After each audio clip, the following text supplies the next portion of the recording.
आदिवासी एकलव्य संगठन जिला धार द्वारा गुरुवार को तिरला थाना में नेमावर देवास में हुए जघन्य हत्याकांड की निष्पक्ष जांच और दोषियों को कड़ी सजा देने के संबंध में ज्ञापन सौंपा गया है।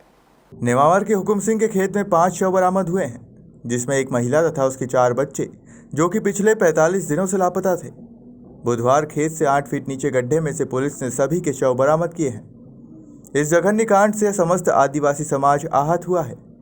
इसी को लेकर बुधवार को आदिवासी एकलव्य संगठन द्वारा तिरला थाने में ज्ञापन दिया गया।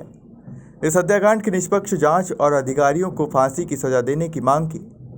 इस दौरान आदिवासी एकलव्य संगठन के जिलाध्यक्ष कुंदन भुरिया, संभाग अध्यक्ष रवि मेड़ा, महामंत्री प्रहलाद मकवाना आदि उपस्थित रहे। ये हमारे जो मध्य प्रदेश के देवास जिले में नेमावर थाने के अंतर्गत जो एक घटना घटित हुई है, वहाँ पर जो दोषियों को कड़ी से कड़ी सजा मिले और जो निर्दोष अधिकारी है उसमें साथ में जो अधिकारी उनके साथ जो इतने दिनों से उनको जो गिरफ्तार नहीं कर पाए थे उन पर भी कड़ी कार्रवाई हो, इस संबंध में हमने ज्ञापन दिया गया।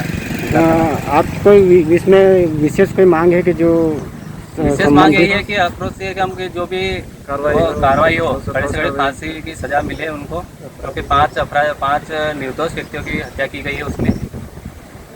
धार से पंकज शर्मा की रिपोर्ट।